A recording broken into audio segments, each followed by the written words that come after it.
मुल्तान जैसे गर्म इलाके में तोतों की ब्रीडिंग करना, उनको पालना और उनकी हिफाजत करना, फिर शौक़ के साथ उनको पालना, ये किस तरह मुमकिन है? सब ने मुझे यही कहा कि इन्होंने ये ब्रीड नहीं करनी, इन्होंने गर्मी नहीं सहनी, इन्होंने मर जाना है। जो मेरा स्टार्ट मैंने लिया था ना, वो मेरे पास आप ये समझ लें कि 10 से 15 हज़ार था बस, और इंक्लूडिंग केजेस। अभी जितनी महंगाई हो गई है ना, मुझे लगता है कि 20-30 हज़ार का बजट कोई बहुत बड़ा बजट नहीं है। तो आपने कैसे स्टार्ट लेना है छोटे बजट से, और कैसे आपने इनकी केयर करके लाखों कमाना है, तो ये मैं उनको प्रॉपर गाइड कर सकती हूँ। आज आपकी मुलाकात करवा रहे हैं मुल्तान की मदिया सदफ से, जिन्होंने इंग्लिश लिटरेचर में मास्टर्स की डिग्री हासिल की हुई है। इसी के साथ साथ गवर्नमेंट डिग्री कॉलेज में बतौर लेक्चरार भी पढ़ाती रही हैं। लेकिन अब उन्होंने अपना एक घर के कमरे को जो है वो परिंदों से और तोतों से जो है वो सजा रखे, और महाना जो है वो लाखों रुपए कमा रही हैं। मुल्तान जैसे गर्म इलाके में तोतों की ब्रीडिंग करना, उनको पालना और उनकी हिफाजत करना, फिर शौक़ के साथ उनको पालना, ये किस तरह मुमकिन है, जानेंगे। मदिया सदफ हमारे साथ मौजूद है। मदिया, क्या कहना चाहेंगे? भावल नगर से मुल्तान है और फिर गवर्नमेंट जॉब्स भी करती रही हैं। जॉब मेरा इंटरेस्ट नहीं रहा, ठीक है। मैंने गवर्नमेंट कॉलेज में लेक्चरशिप भी की है, मैंने इंग्लिश स्कूल में टीचिंग भी की है, लेकिन मुझे ना अपने ही बिज़नेस करने का शौक़ है। मुझे लगता है कि अब इंडिपेंडेंट होना ना नौकरी के थ्रू नहीं, बिज़नेस के थ्रू जो है ना वो ज़्यादा अच्छा है। कि आपकी ये एक ऐसी फील्ड है कि आप इसमें अपने ऑनर खुद ही हैं, ठीक है, आप इसमें अपने सर्वेंट भी खुद ही हैं।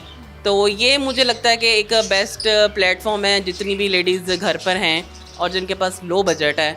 तो जैसे कि मेरे पास था, और मैंने अल्लाह का शुक्र है कि अब ये काम मैंने एक लेवल पे लेके आई हूँ मैं। ये तोते जो हैं वो काफ़ी नाजुक होते हैं, और फिर मुल्तान जैसा गर्म इलाके में आप उसकी ब्रीडिंग करते हैं, उनकी परवरिश करते हैं, तो ये किस हद तक मुमकिन है? भावल नगर से मुल्तान शिफ्ट हुई थी, तो 1 साल पहले की बात है। ये मुझे यहाँ पे कहा गया था कि आप यहाँ मुल्तान लेके आ गई हैं बर्ड्स को, ये तो मर जाएंगे, ये मुल्तान की गर्मी नहीं सह पाएंगे, इन्होंने ब्रीड नहीं करनी। और मेरा जो पहले शेड था वो छत पे था, तो ये नीचे वाला मैंने आप देखा, ये मैंने ड्राइंग रूम में रखे हुए हैं ना। तो सब ने मुझे यही कहा कि इन्होंने ये ब्रीड नहीं करनी, इन्होंने गर्मी नहीं सहनी, इन्होंने मर जाना है।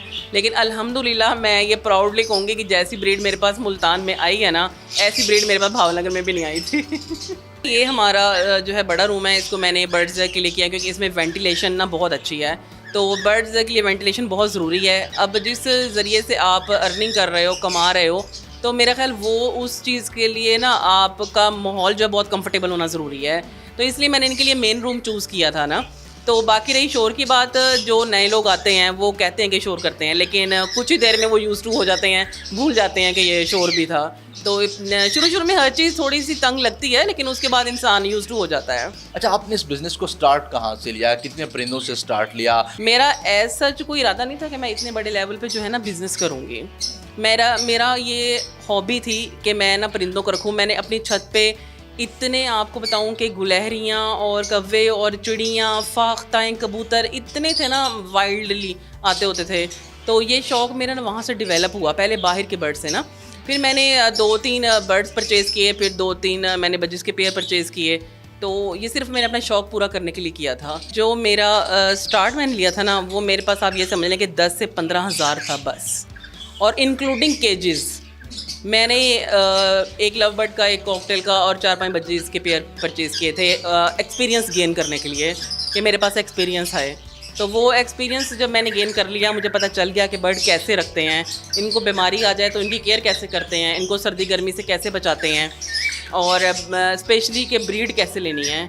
फिर मैंने जो था ना एक नेक्स्ट ईयर मैंने प्रॉपर इनका बिज़नेस स्टार्ट किया। सोशल मीडिया का प्लेटफॉर्म आपने यूज़ किया है, तो उससे वो आपका एडवांटेज कितना बना, वो उसको प्लेटफॉर्म को यूज़ करके? मुझे अल्हम्दुलिल्लाह सोशल मीडिया का एडवांटेज बहुत हुआ है। तो मैं उसके थ्रू ही मार्केटिंग सारी करती हूँ और सेल परचेज़ भी करती हूँ, और मैंने व्हाट्सएप ग्रुप ज्वाइन किए हुए हैं, और मतलब कि मेरे सिटी के इर्द की जितने भी छोटे मोटे सिटी हैं उन सबको मैंने ज्वाइन किया हुआ है। तो फिर ये है कि वहाँ मार्केटिंग ऑनलाइन जो है ना वो इजीली हो जाती है। अर्न कितना कर रही हैं उसमें? मैंने 15 हज़ार से स्टार्ट किया था, और अब मेरे पास आप ये समझ लें कि अगर आप मंथली बेस पे पूछें ना मैं कितना कमा रही हूँ, तो जो ये ब्रीडर्स का सीज़न होता है ना, ये 3 मंथ 6 मंथ 8 मंथ्स का होता है। तो ये हम ये नहीं कि मंथली इनकम नहीं आती जॉब की तरह, ये हमें 6 माह और 3 माह के बेसिस पे आती है। तो अब ये समझ लें कि अगर ब्रीडिंग हमारे पास अच्छी आ गई है ना, तो हम लाखों कमा सकते हैं, 50,000, 60,000, 80, 90,000, 1 लाख, लाखों कमा सकते हैं इससे। जब रिश्ते आते हैं, अगर वो उनकी तरफ से अगर ये डिमांड्स में होता है कि हम आप ये नहीं कर सकते हैं,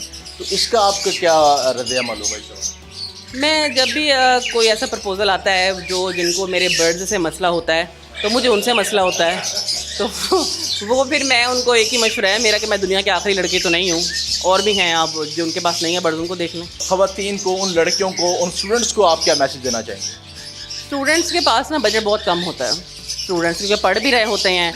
तो अगर मैं आप उनको यही कहूँगी, जितनी भी लेडीज़ घर पे हैं जो मतलब कि सिलाई वगैरह करती हैं, ठीक है, जो घर से कोई काम करना चाहती हैं, वो इस 20,000, 30,000 भी उनके पास है ना, तो वो ये काम स्टार्ट कर सकती हैं। वो मुझसे कांटेक्ट कर सकती हैं, मैं उन्हें गाइड कर सकती हूँ कि इतने लो बजट में, अभी जितनी महंगाई हो गई है ना, मुझे लगता है कि 20,000 का बजट कोई बहुत बड़ा बजट नहीं है।